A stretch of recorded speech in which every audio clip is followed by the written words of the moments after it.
इन्होंने ये सोचा कि हमें ना एक होमलैंड चाहिए, हमें एक मुल्क चाहिए और उन्होंने डिसाइड किया कि हमें पैलेस्टाइन को अपना होमलैंड बनाना होगा। कि 1918 में ब्रिटेन पैलेस्टाइन को टेक ओवर कर लेता है, ऑटोमन एम्पायर फॉल कर जाती है, हार जाती है ऑटोमन एम्पायर। 1920 में हागानाई ग्रुप इनका जो है वजूद में आता है ताकि मजीद लोगों को ना डरा के उनको जो है वहां से निकाला जाए। जैसे ही यूनाइटेड नेशन वजूद में आती है तो होता क्या है कि 1947 में ही यूनाइटेड नेशंस एक मैप बनाती है, ड्रॉ करती है कि जी ये अब मैप होगा पैलेस्टाइन का, जिसमें से 55% जो लैंड है वो इजराइलियों का होगा, यानी इनका होगा, और 45% पैलेस्टीनियंस का होगा। यूनाइटेड नेशंस को किसने हक दिया कि वो बाहर के आने वाले लोगों को ज्यादातर, यानी जो ज्यादा चंक है उस हिस्से का, उस मुल्क का या उस खित्ते का, वो जो है आप किसी बाहर के बंदे को दे दें।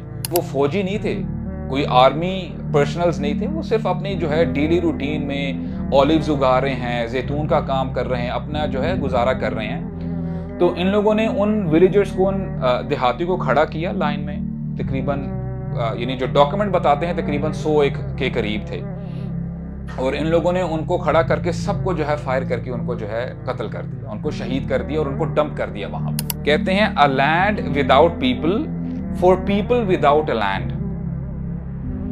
A land without a people. यहां पे तो लोग रहते नहीं थे।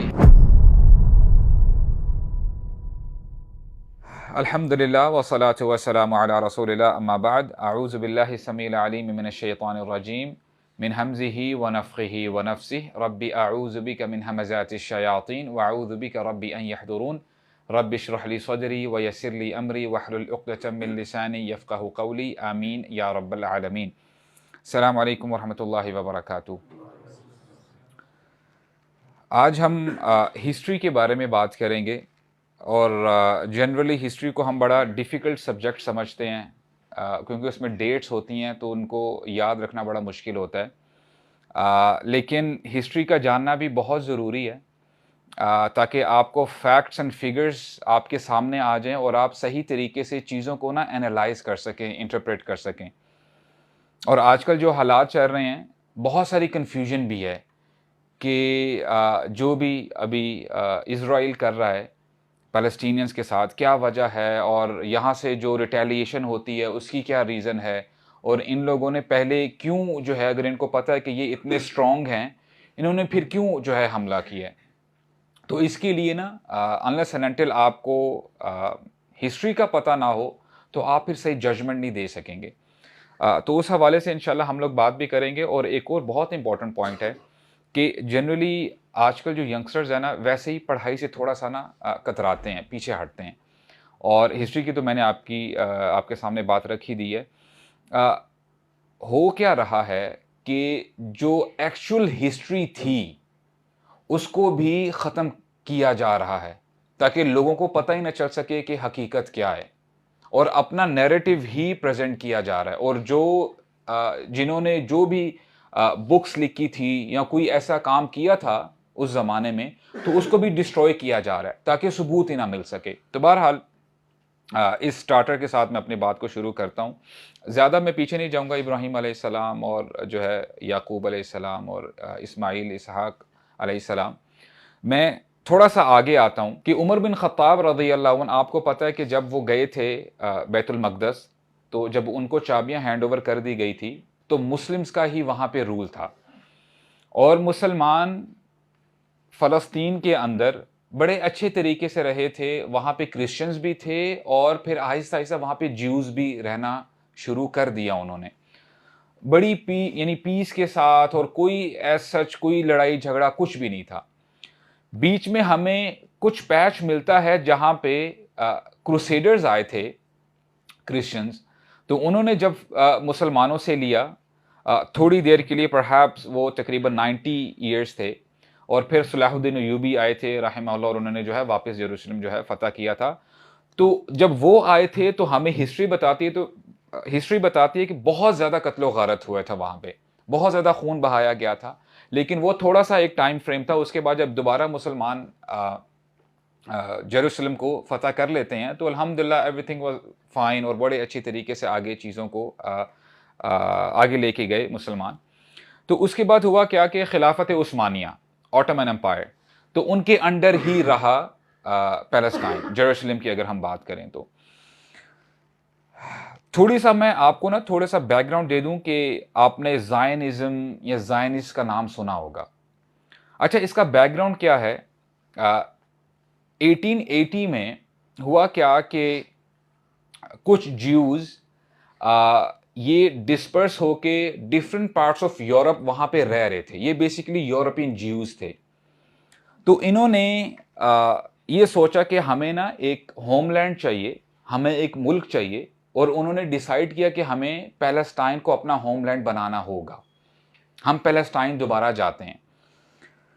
तो इस दौरान आहिस्ता आहिस्ता थोड़े ज्यूज़ वो माइग्रेट करना उन्होंने शुरू कर दिया पैलेस्टाइन की तरफ। यहाँ तक कि 1896 एक ज्यू हैं जिनका नाम है थियोडोर हर्जी।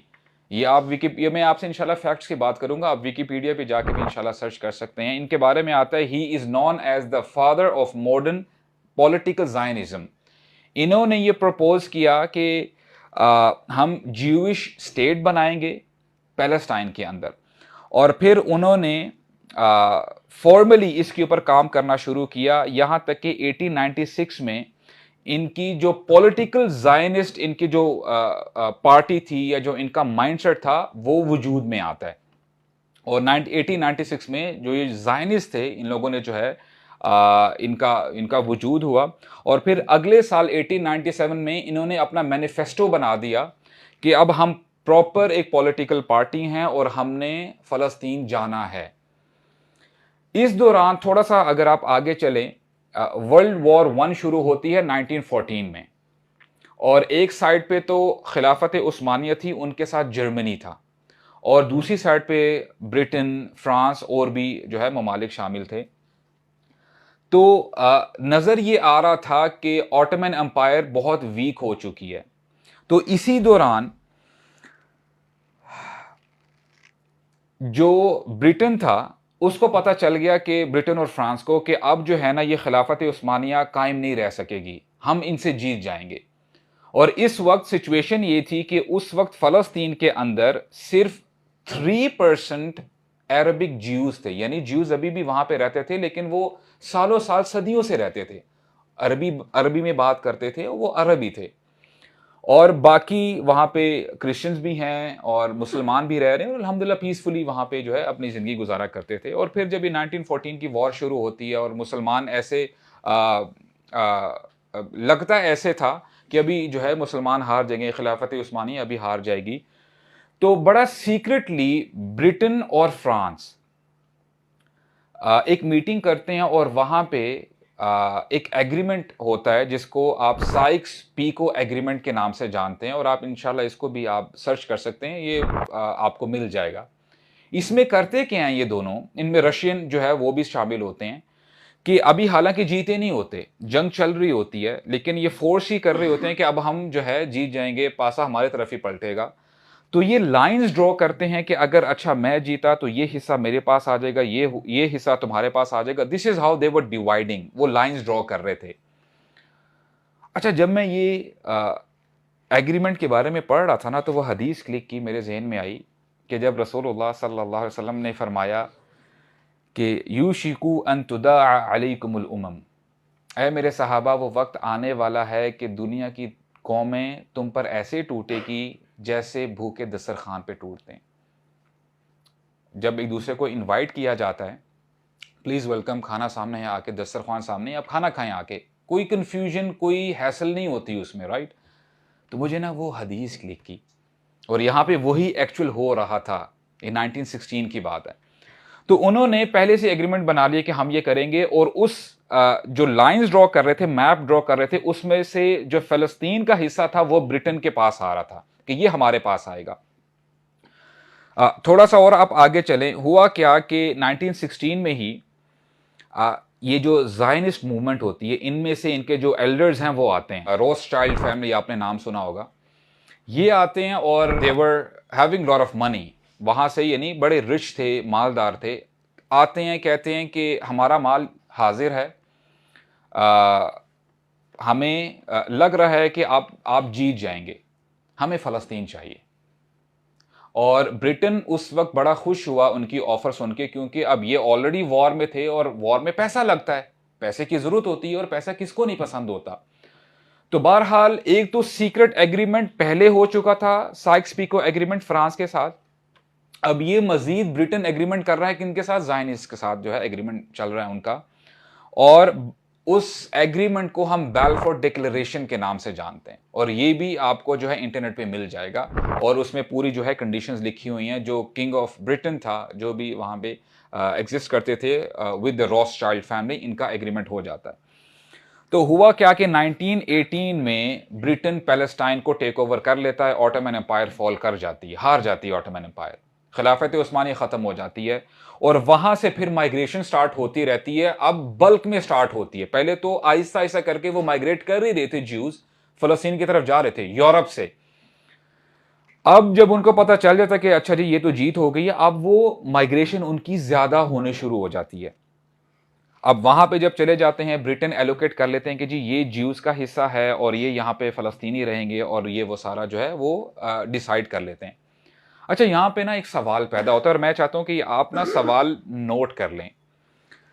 किस लिए? क्योंकि जब भी अगर आपकी किसी से बातचीत होती है ना, तो ये हमारा हक बनता है, जिसे हम डायलॉग करें तो ये सवाल हम पॉज करें कि ब्रिटेन को हक किसने दिया कि ऑलरेडी जहां पे लोग रह रहे थे, वहां पे एग्जिस्ट कर रहे थे, आप बाहर से किसी फॉरेनर को, यूरोपियन ज्यूज, वो यूरोप में रह रहे हैं, जो कि अरबी भी नहीं बोल सकते, ना समझ सकते हैं, वहां पे उनको अथॉरिटी दे रहे हो कि वहां पे जाके आप रह सकते हो। आपने कोई मशवरा नहीं किया वहां के लोकल्स के साथ कि जी आप, यानी आपको कोई मसला तो नहीं है इस बारे में। Do you get the point है? तो सवाल ये पैदा होता है। अब हुआ क्या